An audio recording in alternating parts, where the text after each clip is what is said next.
Hello दोस्तों, पिछले video में हमने पढ़ा था टिबियल नर्व के बारे में, जो कि सियाटिक नर्व का एक पार्ट है।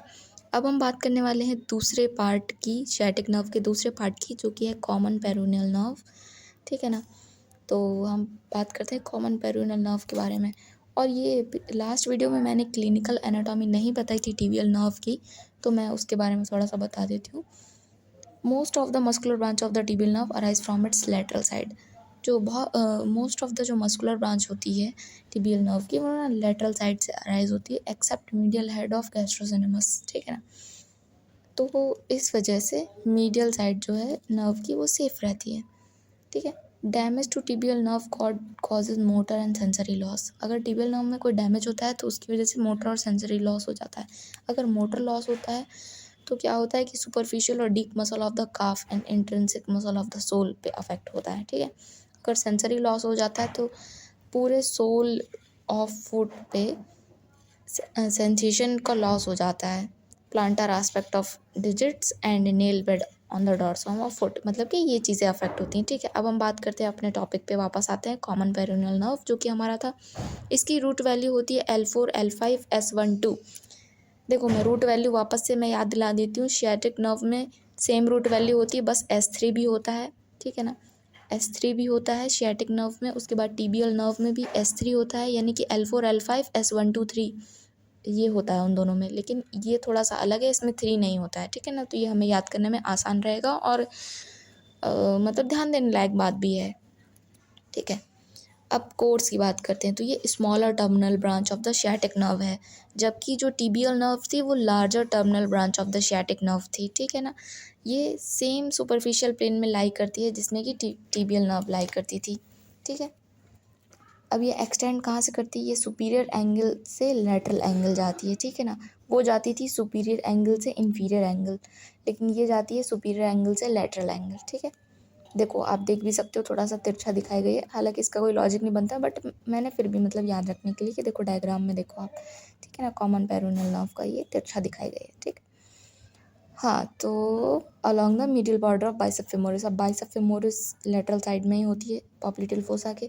ठीक है। जब आप पॉप्लिटेल फोसा और डिटेल में मैं अगर बताऊंगी आपको तो फिर बताऊंगी। ठीक है ना।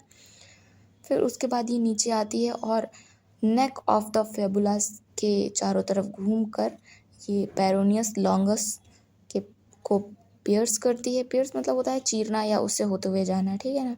Divide into superior and deep peroneal nerve में डिवाइड हो जाती है। ठीक है। अब हम बात करते हैं इसकी ब्रांचेस की। क्यूटनेसिस ब्रांच 2 होती हैं, लैटरल क्यूटनेसिस नर्व ऑफ काफ और सूरल कम्युनिकेटिंग नर्व। ठीक है ना।